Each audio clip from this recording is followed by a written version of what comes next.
కీర్తి లా classes అందరికి welcome.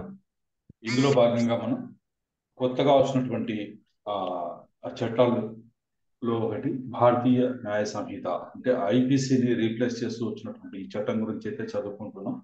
ఈ రోజు మనం సెక్షన్ 217 నుంచి అయితే నేర్చుకుందాం. 217 false information with intent to cause public servant to use his lawful power to injury of another person.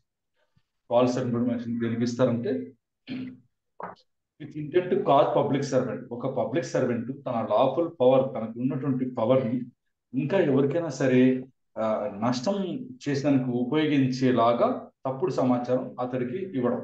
అలా చేసిన వారికి ఏం శిక్ష పడుతుంది అన్నప్పుడు, whoever gives to any public servant, ఎవరైనా సరే పబ్లిక్ సర్వెంట్ కి ఈ రకమైన సమాచారం ఇస్తే, any information which he knows or believes to be false, ఇది అబద్ధము, ఇది అసత్యము అని తెలిసి కూడా అటువంటి ఇన్ఫర్మేషన్ పబ్లిక్ సర్వెంట్కి ఇస్తే, ఏ ఉద్దేశంతో, ఇంటెండింగ్ దేర్ బై, ఉద్దేశం అయితే ఉండాలి. ఏ ఉద్దేశం చేస్తున్నాడు? To cause or knowing to be likely that he will thereby cause, ఇలా కలుగజేయడానికి. ఏం కలుగజేయడానికి?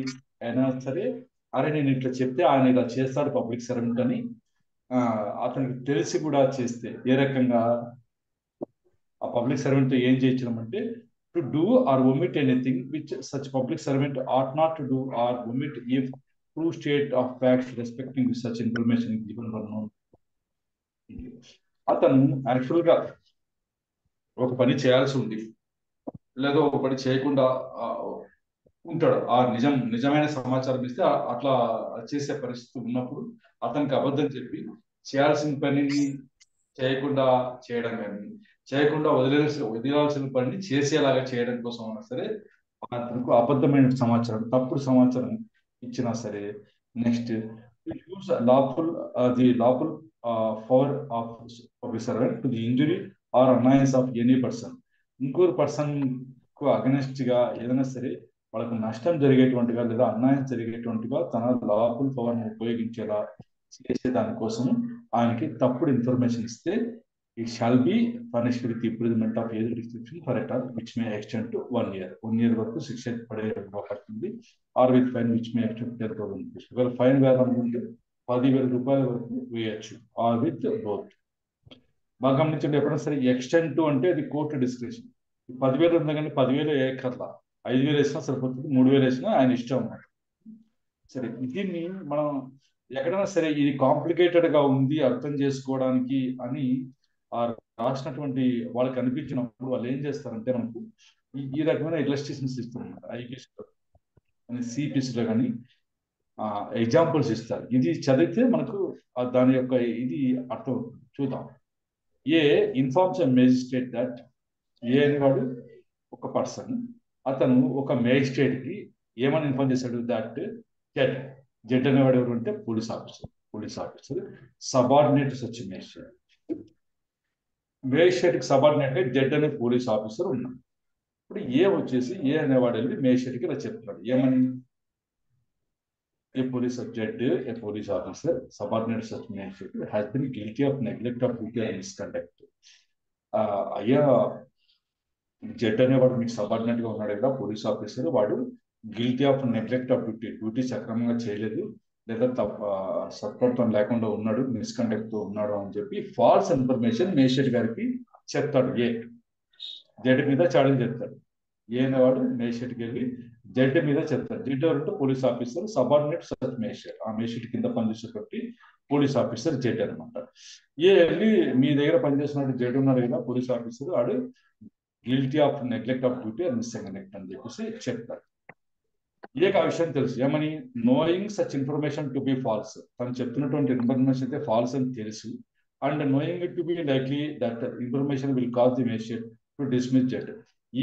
ఈ ఫాల్స్ ఇన్ఫర్మేషన్ విని మేజిస్ట్రేట్ గారు ఆ జడ్జిని ఉద్యోగం నుంచి తొలగించేటువంటి అవకాశం కూడా ఉంది అని తెలుసు అతనికి, ఏకి. అరే నేను చెప్పే తప్పుడు సమాచారంతో మేజిస్ట్రేట్ గారు నమ్మి జడ్ నిజంగానే డ్యూటీ నెగ్లెక్ట్ చేశారు లేదా మిస్కండక్ట్ చేశారని నమ్మేసి జడ్ని డిస్మిస్ కూడా చేయొచ్చు అని తెలిసి కూడా ఫాల్స్ ఇన్ఫర్మేషన్ చెప్పాడు అనుకోండి, అప్పుడు ఏ has committed the offence defined in this section. ఈ సెక్షన్ లో చెప్పినటువంటి నేరము ఏ చేసినట్టు అనమాట. ఏ నేరం అది? False information intent to cause public servant use ఈ నేరం 217 సెక్షన్ కింద. Next, A falsely informs public servant that Z has కాంట్రబాండ్ salt in a secret place. ఏం చెప్తున్నాడు? ఏ వచ్చేసి తప్పుడు సమాచారం పబ్లిక్ సర్వెంట్ కి ఇస్తాడు. జెడ్ అనేవాడు కాంట్రబాండ్ సాల్ట్ సీక్రెట్ ప్లేస్ లో దాచిపెట్టాడు అని చెప్పేసి చెప్తున్నాడు. ఏకైతే తెలుసు knowing such information to be false, అది అబద్ధం అని తెలిసి కూడా జెడ్కి హాని చేసే ఉద్దేశంతో ఒక పబ్లిక్ సర్వెంట్ కి ఫాల్స్ గా ఏఐకి చెప్తున్నాడు.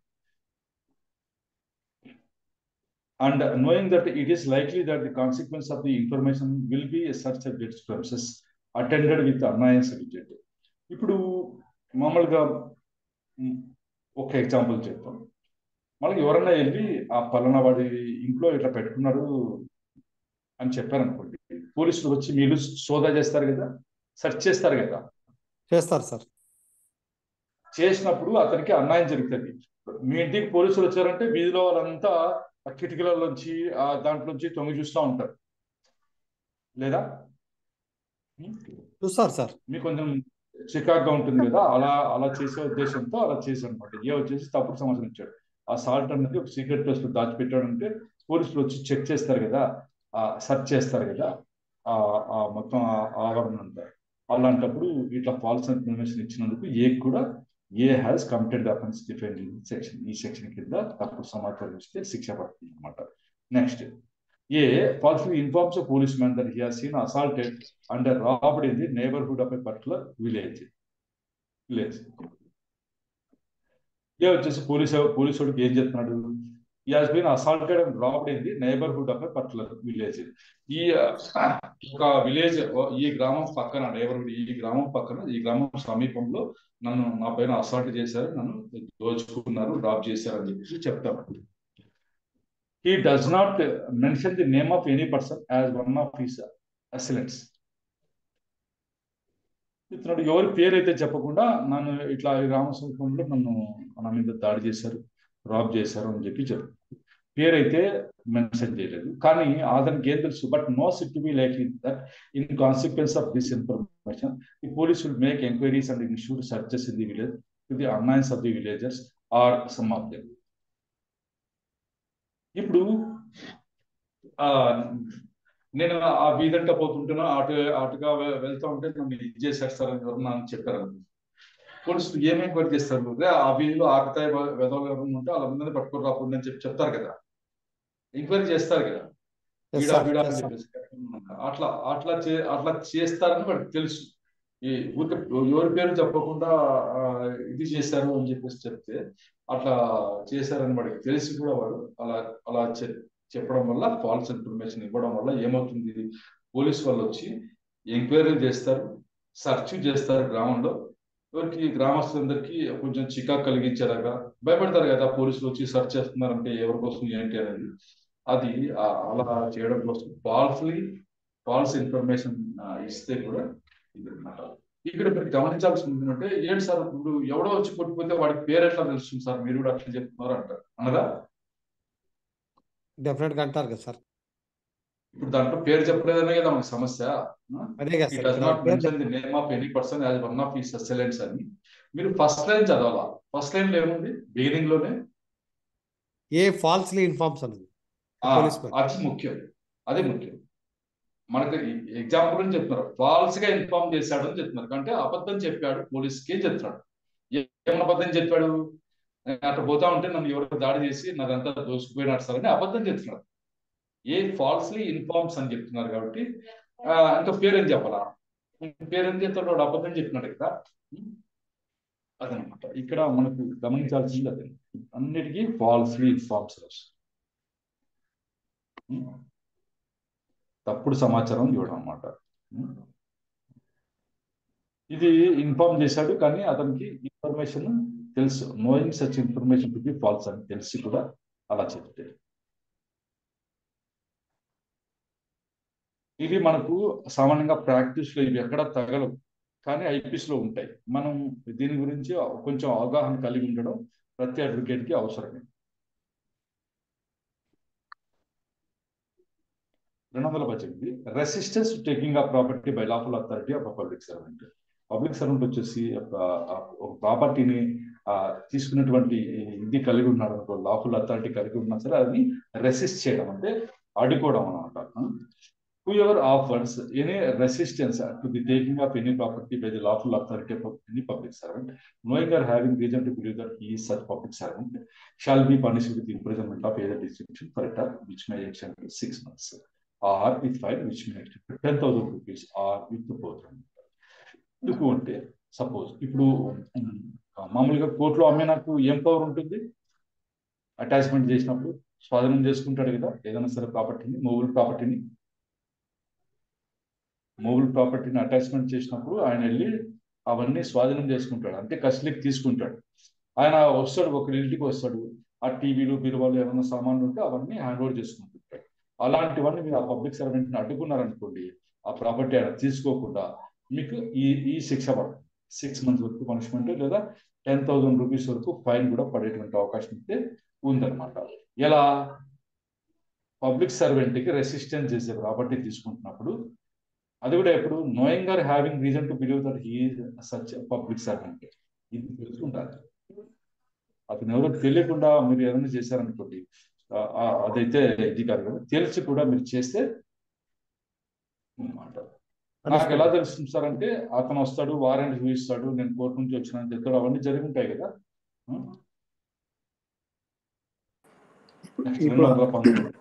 ఇప్పుడు హైడ్రా చేసే పని అదేనా సార్? అవునండి, ఎవరన్నా అడ్డుకుంటే మటుకు వాళ్ళకి పడతాయి. నెక్స్ట్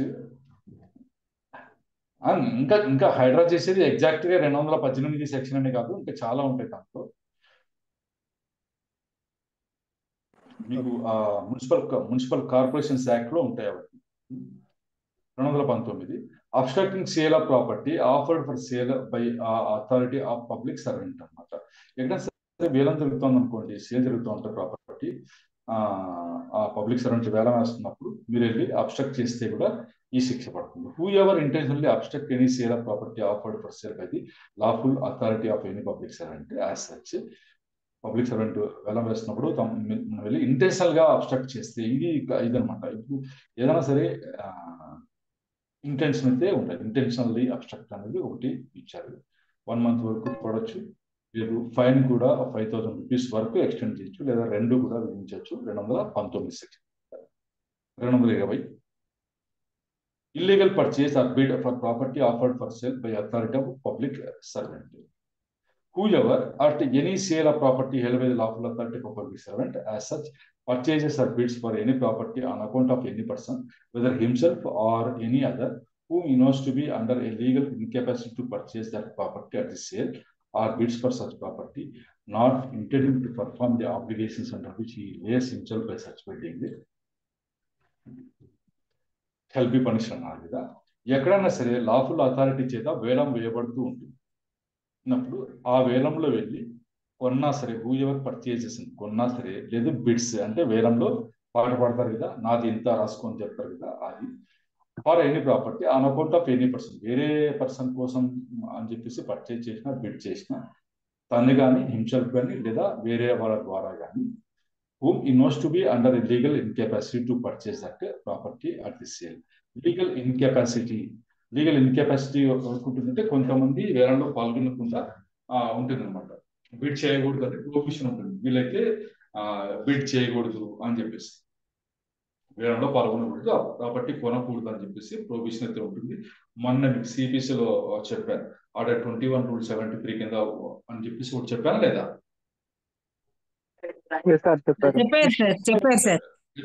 అట్లాంటిదే సిఆర్పిసిలో కూడా ఉంటుంది. అట్లా చాలా వాటిలో ఉంటుంది. అంటే వేలం వేసేవాడే వేలంలో పాల్గొంటే ఏమవుతుంది, అది వాడికి ఇష్టం వచ్చిన రేట్ పెట్టుకుని తక్కువ రేట్కే ఇది చేసేటువంటి అవకాశం ఉంటుంది కదా. అతను కానీ అతని తరపున ఎవరన్నా కానీ అట్లా చేయదు అనమాట. ఇలా చేసేసి మళ్ళీ bids for such property not intended to perform the obligations under which he lays himself by such bidding. మామూలుగా రూల్ ఏముంటుంది, సిపిసిని తీసుకుందాం. వేలంలో పాల్గొని హైయెస్ట్ బిడ్డర్ అన్నప్పుడు, మనం బిడ్ పాడినప్పుడు, ఎక్కువ వేలం మనమే పాడినప్పుడు 1, 2, 3 మూడోసారి అని చెప్పేస్తారు కదా. చెప్పిన తర్వాత ఆ వేలంలో పాల్గొన్న వ్యక్తి డబ్బులు ఎంత కట్టాలి ఫస్ట్ సిబిసి ప్రకారం? 1/4 ఉంది సార్. 4/4 1/4 కట్టాలి కదా. కట్టాల్సినటువంటి ఆబ్లిగేషన్ ఉంటుంది, అది ఖచ్చితంగా కట్టే తీరాలి. అలా పే చేసే ఉద్దేశం కూడా లేకుండా, ఆబ్లిగేషన్ పర్ఫామ్ చేసేటువంటి ఇది కూడా లేకుండా ఊరికే తమాషగా అదేదో ఇది చేయడానికి అని చెప్పేసి చేసి బిడ్ చేస్తారు అనుకోండి. మామూలుగా కొంతమంది ఇట్లాంటి పనులు చేస్తూ ఉంటారు. అంటే డబ్బులు లేకపోయినా సరే నాది కూడా రాసుకొని వేలంలో ఉరికినే పాడుతుంటారు. అట్లాంటివి ఏమైనా చేస్తే 1 month వరకు పడుతుంది, లేదా 200 rupees వరకు ఫైన్ కూడా వేస్తారంట. మళ్ళీ 2 కూడా వేసేటువంటి అవకాశం ఉంది. ఇది చాలా చిన్న నేరం అన్నారు. ఎందుకంటే వాళ్ళు డబ్బులు కట్టలేదు అనుకోండి, మళ్ళీ మళ్ళీ మళ్ళీ వేలం వేస్తారు మామూలుగా. కాబట్టి ఏమో మీకు 1 month వేసారు, 200 rupees అట్లా, లేదు 2 కూడా వేసేటువంటి అవకాశం ఉందట. 220. మనకు ఇట్లాంటి నేరాలు కూడా ఉంటాయా, వీటికి కూడా శిక్ష ఉంటుందా అన్నది ఐడియా రాదు. ఎంతసేపు మనము థెఫ్ట్, రాబరీ, మర్డర్, కల్పబుల్ హోమ్సైడ్ అటు వెళ్తుంటాం, చీటింగ్ అవన్నీ వెళ్తాం కదా. ఇవి మళ్ళీగా ప్రాక్టీస్ లో మామూలుగా రావు ఇవి. Next 221 obstructing public servant in discharge of public functions. Whoever voluntarily obstruct any public servant in the discharge of his public functions shall be punished with imprisonment of either description for a term which may extend to 3 months or with fine which may extend to 2,500 rupees. 2,500 రూపాయల fine కూడా వేస్తారట. మనకు ఇది చూసేసరికి నేను ఈ question చాలాసార్లు అడిగాను. Public సర్వెంట్ను అడ్డుకుంటే ఇలా విధులు నిర్వర్తించకుండా అడ్డుకుంటే ఏం పడుతుంది అన్నప్పుడు చాలా మంది పాత ఐపీసీలో ఏం చెప్పారు మీరంతా? 353 సార్.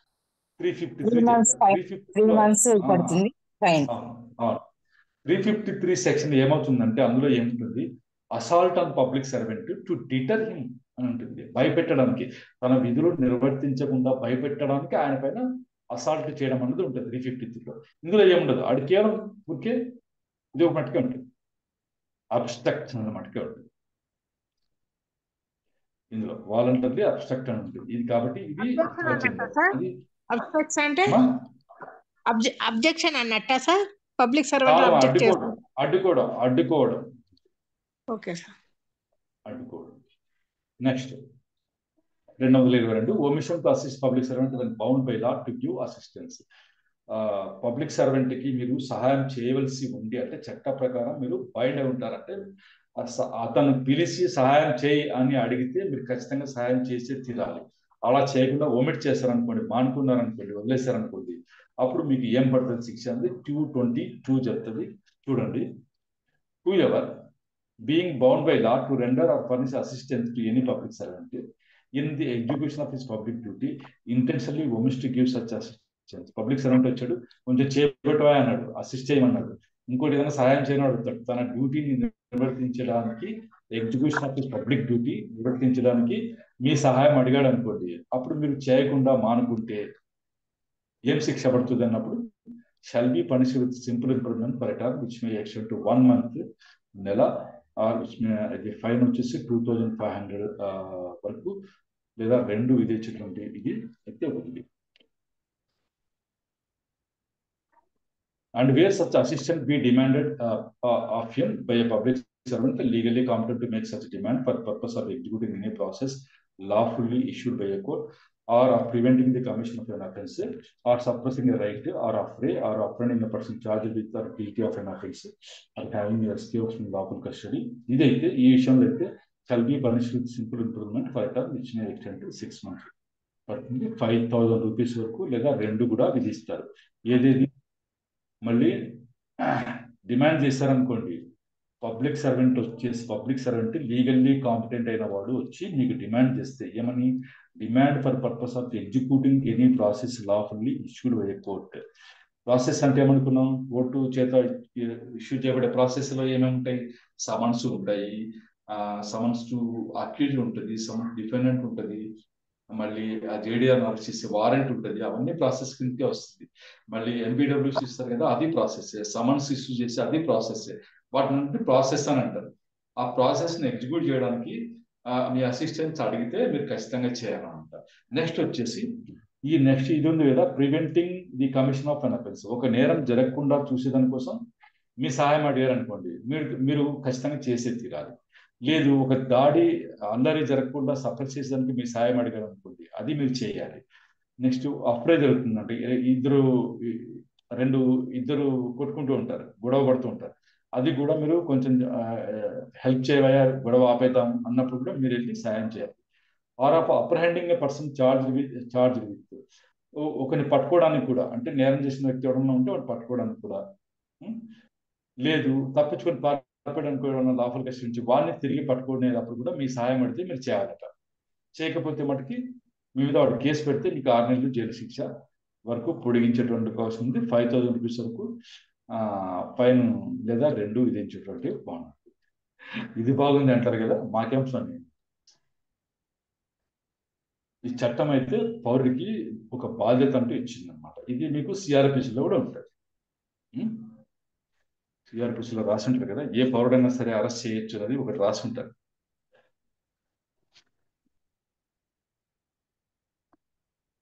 తర్వాత వచ్చేసి ఏదైనా సెర్చ్ చేస్తున్నాము, మీరు వచ్చి సాక్షిగా ఉండండి, అటెస్టార్ ఉంటారు కదా వాళ్ళు, దీన్ని అటెస్ట్ చేయండి, మీరు విట్నెస్గా ఉండండి అని అడిగారు అనుకో, పెద్ద మనుషులుగా ఉండండి అని వాళ్ళు పిలిచినప్పుడు కూడా మనం వెళ్ళాలి. సమన్స్ ఇస్తే మనకు ఖచ్చితంగా రైటింగ్లో సమన్స్ ఇస్తే మనం ఖచ్చితంగా వెళ్ళే తీరాలి. మీరు రాకపోయినారనుకోండి, మీ మీద వాళ్ళు కేసు కూడా పెట్టేటువంటి అవకాశం అయితే ఉంది. సరే, 223 disobedience to order duly promulgated by public servant. ఒక పబ్లిక్ సర్వెంట్ చేత ప్రమల్గేట్ చేయమన్నటువంటి ఆర్డర్ని డిస్ఒబే చేస్తే ఏమవుతుంది చెప్పేసి, దీనికి ఎగ్జాంపుల్ ఏమవుతుంది, మైక్ తీసుకొని చెప్తుంటారు పోలీసులకి, ఈ పట్టణంలో 144 సెక్షన్ విధించడం జరిగింది, ఇంతమంది కంటే ఎక్కువ మంది గుంపుగా ఉండకూడదు, అవన్నీ చెప్తుంటారు కదా మైక్ లో. 144 సెక్షన్ అంటారు కదా. అవును సార్, అవును సార్. 144 సెక్షన్, మళ్ళీ సెక్షన్ 30 ఆఫ్ పోలీస్ యాక్ట్ అని ఒకటి ఉంటుంది. అంటే వితౌట్ పర్మిషన్ మీరు ఎవరు మీటింగ్లో అలాంటివి ఏం పెట్టకూడదు అనమాట. అట్లాంటివి వాళ్ళు మైక్ లో చెప్పేస్తారు. మైక్ లో చెప్పకున్నా సరే డిఎస్పీ గారు అయితే ఒకటి 30 ఆఫ్ పోలీస్ యాక్ట్ ఇచ్చేస్తారు. మీ తహసీల్దార్ గారు కూడా 144 సెక్షన్ పెట్టేసి రైటింగ్ లో ఆర్డర్ పాస్ చేసి ఉంటారు. దాన్ని మైక్ లో చెప్పాలి. యాక్చువల్గా ప్రమల్గేట్ చేయడం అంటే ప్రకటించడం అనమాట. అట్లా చేసిన దాన్ని కూడా మీరు డిజోబే చేశారనుకోండి, knowing that by an order promulgated by public servant lawfully empowered to promulgate such, he is directed to abstain from a certain act. Abstain from certain act అంటే ఈ పని చేయకూడదు అని చెప్పి దాంట్లో డైరెక్షన్ అంటే ఇంతమంది గుమికూడి ఉండకూడదు, ఈ ఆయుధాలు లాంటివి పట్టుకొని వెళ్ళకూడదు, స్లోగన్స్ ఇవ్వకూడదు, అట్లా ఏదైనా ఉంటుంది. Or to take certain order certain property in his position, తన పొజిషన్లో ఉన్నటువంటి ప్రాపర్టీకి సంబంధించి ఈ ఆదేశాన్ని పాటించాలని కానీ, ఆర్ అండర్ హిస్ మేనేజ్మెంట్, తన మేనేజ్మెంట్ కింద ఉన్నటువంటి ప్రాపర్టీ విషయంలో ఇలా చేయాలి ఇలా చేయకూడదు అని ఏదైనా ఇస్తే దాన్ని డైరెక్షన్ డిజోబే చేశారనుకోండి మీరు, అప్పుడు shall if such disobedience causes or tempts to cause obstruction, annoyance or injury or risk of obstruction, annoyance or injury to any person lawfully employed. Lawful గా ఎంప్లాయ్ అంటే నియమించబడిన ఏ వ్యక్తికైనా సరే, ఎవరికైనా సరే annoyance, obstruction, risk of obstruction ఇవన్నీ కలిగించేట్టుగా ఉన్నటువంటి పక్షంలో వాళ్ళకి విస్మేషన్ టు 6 months, ఫైన్ వచ్చేసి 2,500 రూపీస్ వరకు లేదా 2 కూడా విధించేటువంటి అవకాశం ఉంది.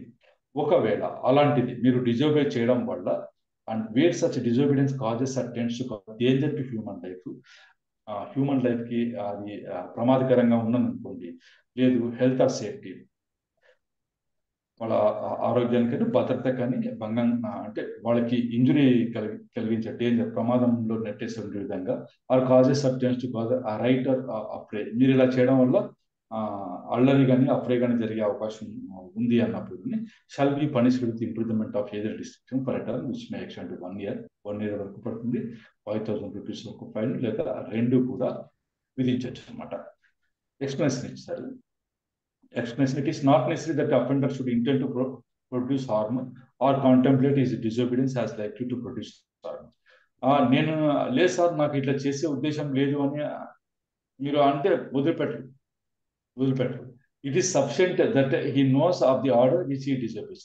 అతనికి ఇలా చేశారు, ఆర్డర్ అయితే ప్రమల్గేట్ చేశారు అని తెలిస్తే చాలు.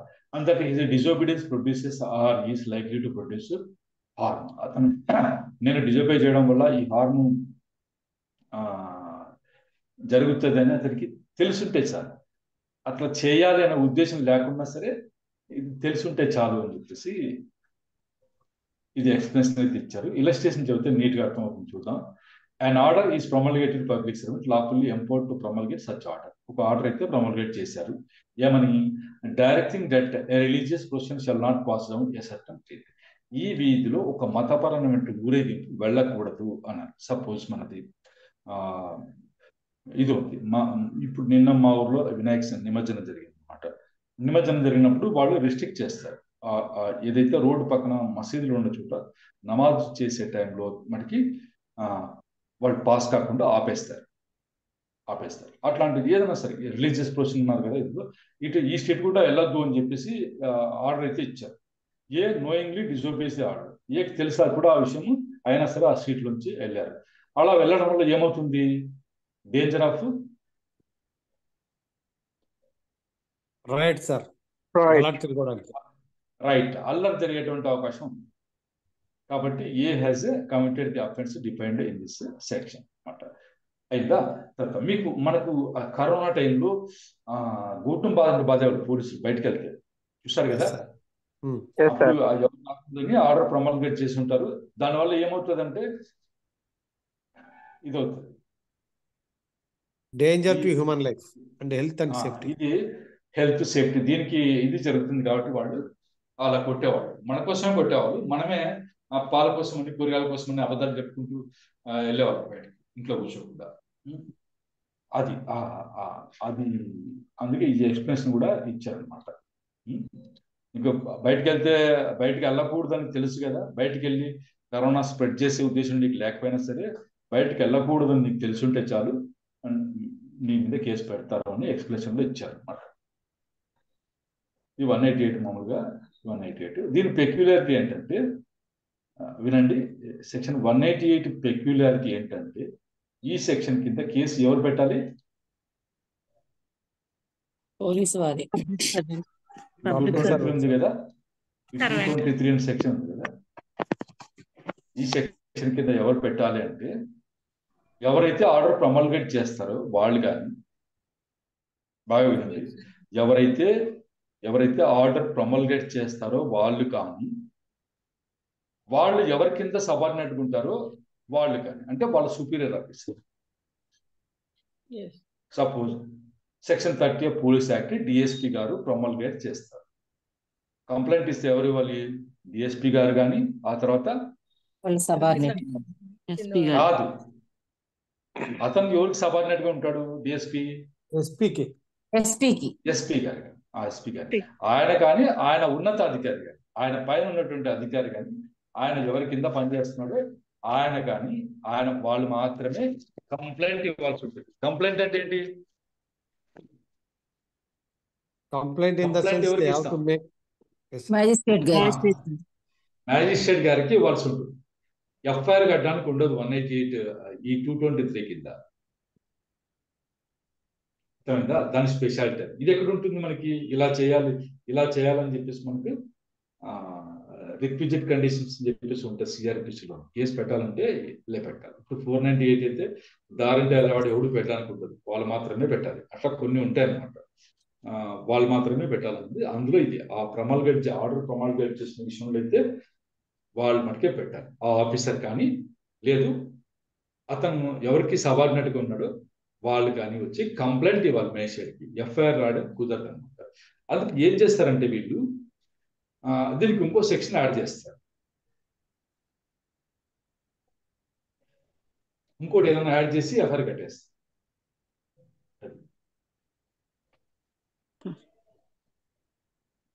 ఇది చూసుకోండి, ఎక్కడైనా 188 పెడితే ఎఫ్ఐఆర్ అయితే కట్టడానికి ఉండదు. ఎవరైతే ప్రొమల్గేట్ చేశారో వాళ్ళు మాత్రం మేజిస్ట్రేట్ గారికి వచ్చి కంప్లైంట్ ఇవ్వాలి. అప్పుడు మాత్రమే కాగ్నియన్స్ తీసుకోవడానికి వీలవుతుంది. ఇది భారతీయ నాగరిక సురక్షా సంహితలో ఉంది. మీరు ఈ లోపల క్లాస్ అయిపోయే లోపల మీరు చూసి పెట్టండి, ఎవరైనా సరే ఇంట్రెస్ట్ ఉన్న వాళ్ళు. చూద్దాం. Next 224 threat of injury to public servant. whoever holds out any threat of injury to any public servant or to any person in whom he believes that public servant to be interested for the purpose of inducing that public servant to do any act or to forbear or delay to do any act connected with the exercise of public functions of public servant. ఆయనకి threat of injury కూడా కలిగింది. Public servant కి threat of injury, threatening అంటే బెదిరించడమే కదా, బెదిరించడమే కదా. Public servant ని intimidation వేరే, threatening వేరే. whoever holds out any threat of injury, అరే నీకు ఈ రకంగా కలగజేస్తాము ఏమని, దేనికోసమని, for the purpose of inducing the public servant to do an act, ఈ పని చేయకపోతే నీకు ఈ నష్టం కలగజేస్తాము. Or to forbear or delay to do an act. Forbear అంటే నువ్వు ఈ పని చేయకుండా ఉండు, లేదా ఈ పని చేయి, లేదు ఆలస్యం చేయి, కొంచెం లేట్ చేయి, ఈ పని చేయడంలో కొంచెం లేట్ చేయి, లేకుంటే నీకు ఇంజురీ కలిగిస్తాము అని థ్రెటన్ చేశారు అనుకోండి. వాళ్ళకి వచ్చేసి issue accident 2 years or with fine or with both పడేటువంటి ఇది ఉంది. వాళ్ళకైనా సరే ఇంజురీ కలిగేట్టుగా, వాళ్ళకి ఇంట్రెస్ట్ ఉన్న పర్సన్ కి ఇంజురీ కలిగేట్టుగా. అంటే ఏంటి, ఒక పబ్లిక్ సర్వెంట్ ఉంటాడు, అడుగు పని చెప్తే చేయడు, పాపం ఈ పని చేయమంటే చేయడు, వాడు బెదిరించడం, థ్రెట్ చేయడం. నువ్వు ఈ పని చేయకపోతే మీ పిల్లాడు స్కూల్ నుంచి వస్తుంటాడు, పట్టుకెళ్ళి ఏదోటి చేసి అది కాలేజీలో తీసేస్తామని అట్లా చేయడం అనమాట. అంటే ఈ పబ్లిక్ సర్వెంట్ ఇంట్రెస్టెడ్ పర్సన్స్ కూడా, వాళ్ళు పిల్లోడు కావచ్చు, భార్య పిల్లలు కావచ్చు, బంధువులు కావచ్చు, ఈతనికి ఇంట్రెస్ట్ ఉన్న ఏ పర్సన్ కైనా సరే ఇంజురీ కలిగజేస్తున్నామని థ్రెట్ చేసి బెదిరించి ఒక పని చేసేలా కానీ, ఓ పని చేయకుండా ఫోర్బియర్ మానుకోవడం కానీ, లేదా ఒక పని చేయడంలో ఆలస్యం చేసే విధంగా కూడా చేస్తే కూడా మనకి 2 years వరకు పనిష్మెంట్ పడేటువంటి అవకాశం ఉంది, ఫైన్ కూడా విధించేటువంటి అవకాశం ఉంది, లేదా 2 కూడా పడేటువంటి అవకాశం అయితే ఉంది. 225 threat of injury to induce person to refrain from applying for protection to public servant. Public servant నుంచి రక్షణ కోసం అప్లై చేయకుండా మానుకోవాలని చెప్పేసి థ్రెట్ చేయడం అనమాట, ఏ పర్సన్ అయినా సరే.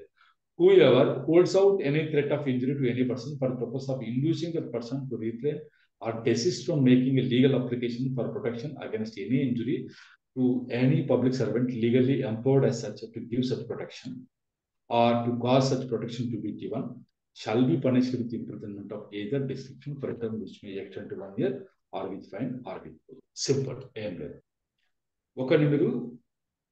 ఒకరిని కొడతారో ఇంకోటి ఏదో చేస్తారు, చేసి వార్నింగ్ ఇస్తారు. పోలీస్ స్టేషన్కి వెళ్ళామంటే చూసుకుని ఆ కొడుకని కానీ వార్నింగ్ ఇస్తారు. ఇవరా మామూలుగా జరిగే బయట చెప్తున్నా, వాడు కొడతారు, వాళ్ళ దగ్గర నుంచి ఏదో గుంజుకుంటారు, ఇంకోటి ఏదో చేస్తారు, చేసి బెదిరిస్తారు. ఒకటైతే చెప్తారు, ఈ విషయం పోలీసులు చెప్పామనుకో నీకు ఉంటది అని అంటారు. అలా వాడు మామూలుగా అయితే వెళ్ళి పోలీసులకు ప్రొటెక్షన్ అడుగుతాడు కదా, అప్లై చేసుకుంటాడు కదా ఫిర్యాదు ఇచ్చి, అట్లాంటిది. కానీ కోర్టుకి వెళ్ళామనుకో నీకు ఉంటుంది అని అనడం కూడా, అది కూడా సింపుల్ గా నేను చెప్పడం అంటే అదే. అలా థ్రెట్ చేస్తే కూడా మనకి shall be punished with imprisonment of either description for a term which may extend to 1 year or with fine or 2 పడేటువంటి అవకాశం ఉంది. ఎప్పుడైనా సరే మీకు ఎయిదర్ డిస్క్రిప్షన్ అని వచ్చిందంటే, ఎయిదర్ డిస్క్రిప్షన్ అంటే అది కఠిన కారాగార శిక్ష కావచ్చు, లేదా సాధారణ జైలు శిక్ష కూడా కావచ్చు. రిగరస్ కానీ సింపుల్ గా imprisonment which may extend to 1 year అన్నప్పుడు 1 year వరకు పొడిగించవచ్చు. ఇట్ మేబీ 3 months కావచ్చు, 6 నెలలు కావచ్చు, 2 నెలలు కావచ్చు. అది ఆ కోర్టు యొక్క ఇష్టం అనమాట. ఆ కోర్టు ఎలా అనుకుంటే అలా.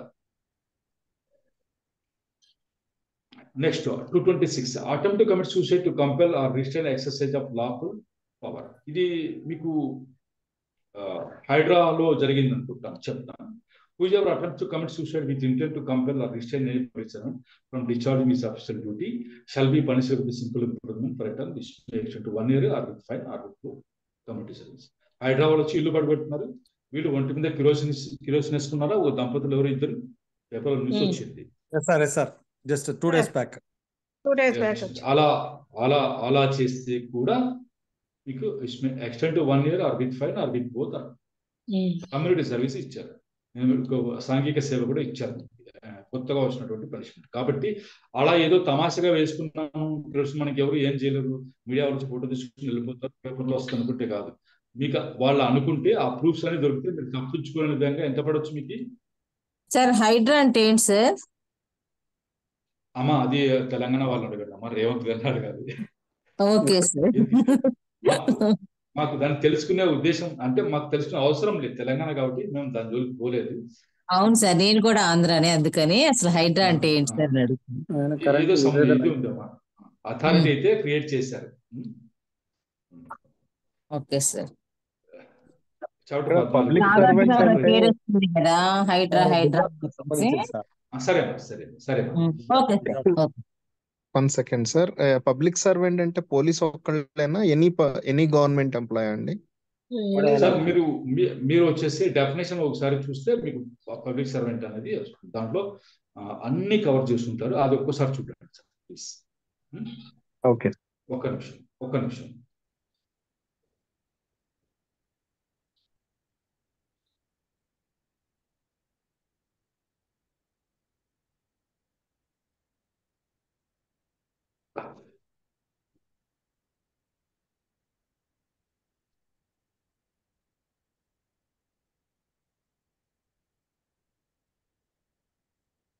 రాసేయండి.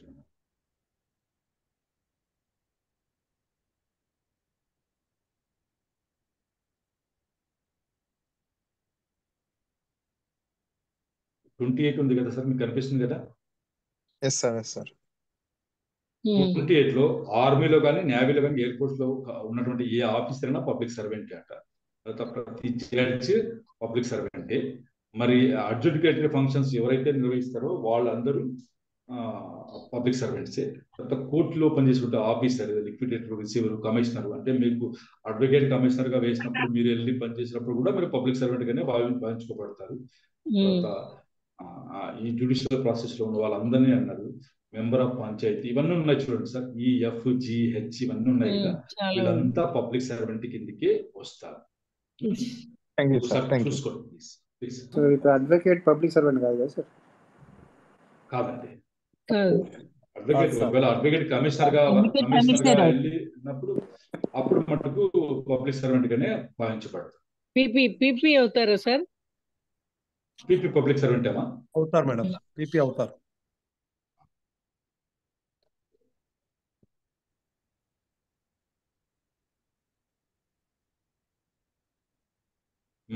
ఎక్కడున్నాము?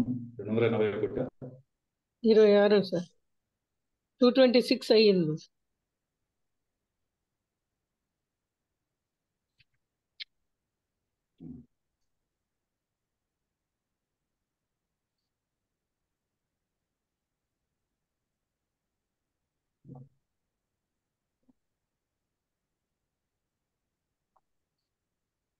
సార్ ఇది ఫర్ ఎగ్జాంపుల్ గవర్నమెంట్ ఎంప్లాయీస్ ని పబ్లిక్ సర్వెంట్స్ గా అనుకోవచ్చు కదా సార్ మనం? అవునమ్మా పబ్లిక్ సర్వెంట్స్, వాళ్ళు public servants. Pay and allowance తీసుకునే వాళ్ళు అందరూ పబ్లిక్ సర్వెంట్స్ గవర్నమెంట్ నుంచి. అలా ఉంది. అలా ఈ చట్టంలో ఉన్నది కాకుండా మళ్ళీ వేరియస్ కోర్ట్స్ ఇది పబ్లిక్ సర్వెంట్ కిందకి వస్తాడా రాదా అన్న విషయంలో చాలా తీర్పులు కూడా వచ్చాయి. నేను అందుకే చెప్పేది, మీకు నేను తక్కువ అనేది CPC, కేల్కర్ గారికి CRPC, ఇంతలా బుక్కులు 2000 పేజీలు 1000 పేజీలు బుక్స్ పెట్టినా కూడా దాన్ని తెరిచి కూడా ఎవరు చూడాలి. ఒక్క నిమిషం సార్. పీపీ సర్టన్ పీరియడే ఉంటుంది కదా సార్, 2 ఏళ్ళు 4 ఏళ్ళు, ఆ తర్వాత is not treated as public